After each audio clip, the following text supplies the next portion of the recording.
এই সুন্দর দৃশ্যটা তুমি যদি আঁকতে চাও তাহলে তোমাদের অবশ্যই জল রং লাগবে।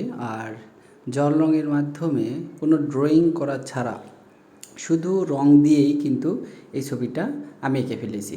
তো তোমরাও এটা করতে পারবে। চলো দেখে আসি আমি কিভাবে এই তোমার ড্রয়িং ছাড়াই এই শুধু রং দিয়ে এই ড্রয়িংটা করব।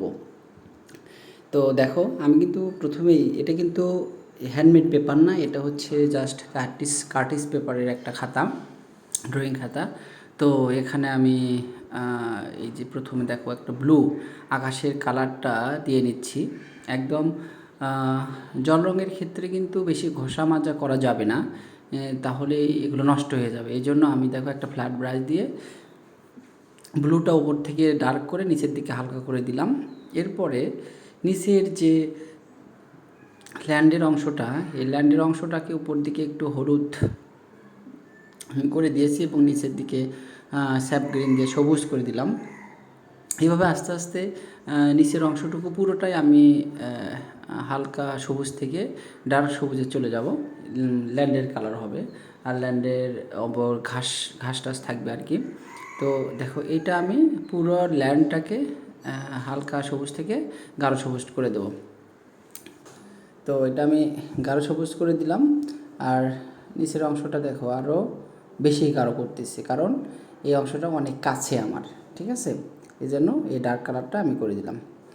এখন আমরা যে কাজটা করব, যে আকাশের অংশ করলাম, তারপর ল্যান্ডের অংশ করলাম, এখন আমরা উপরের ল্যান্ডে কিছু গাছ ড্রয়িং করব এবং দূরের যে গাছগুলো যেগুলো দেখতে একদম মনে হবে যে অনেক গাছ আছে, সেই দূরের দিগন্ত রেখার যে গাছগুলো, সেই গাছগুলো আমরা করব এখন। তো দেখো খুবই হালকা করে কালার নিয়েছি, যেহেতু দূরের, এই জন্য দূরের কালারগুলো এইভাবে হালকা করে নিলাম এবং উপরের অংশগুলোতে আরও একটু পানি মিশিয়ে আরও হালকা করে নিয়ে দূরেরগুলো দিয়ে দিলাম। এতে মনে হচ্ছে অনেক গাছপালা লাস্টের দিকে আছে। এখন আমরা দুটি গাছ আঁকবো। ল্যান্ডকে আসলে আরও বেশি সুন্দর লাগবে, তাহলে এটা আসলে এই যে দুইটা গাছ আমি এভাবে করে এঁকে নেব। এঁকে নিয়ে ল্যান্ডে দিয়ে দিলাম, যাতে করে আমরা বুঝতে পারবো যে আমার এই গাছগুলো অনেক কাছে, ঠিক আছে?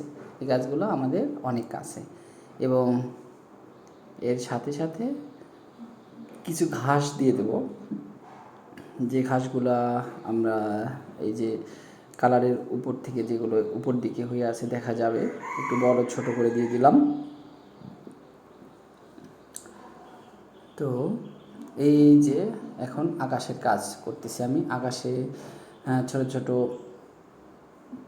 উড়ে যাওয়া পাখিগুলো দিয়ে দিলাম, এক ঝাঁক পাখি।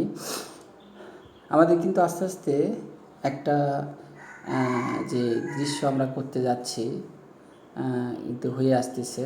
দূরের গাছগুলো আমি করে দিচ্ছি, এবার দূরের গাছ যেগুলো দেখতে পাচ্ছি সেই গাছগুলো একটু করে করে দিচ্ছি।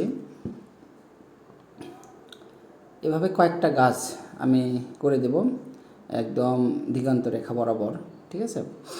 খুবই ইজিলি দেখো এইভাবে। এখন আমরা যে কাজটা করব, এই বাম পাশে গাছের মতো এ পাশে আর একটা আমরা বেশি পাতাওয়ালা গাছ আঁকবো, যে গাছটা দিলে এই পাশের ভারসাম্যটা রক্ষা হবে, মানে ব্যালেন্স থাকবে একটা।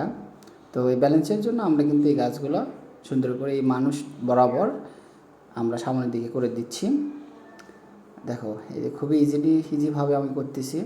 তো কোনো ড্রয়িং ছাড়াও যে আসলে জল রং করা যায়, তো এটা তোমরা দেখলেই আসলে বুঝতে পারবা যে আসলে ড্রয়িং ছাড়াও জল রং করা যায়।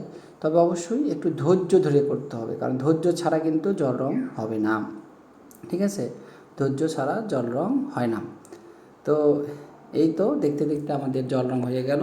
যাদের কাছে জল রংটা অনেক কঠিন মনে হয়, আমি তাদের বলবো যে তোমরা শুরু করে দাও, আর একটু ধৈর্য নিয়ে শুরু করতে হবে, তাহলেই হয়ে যাবে।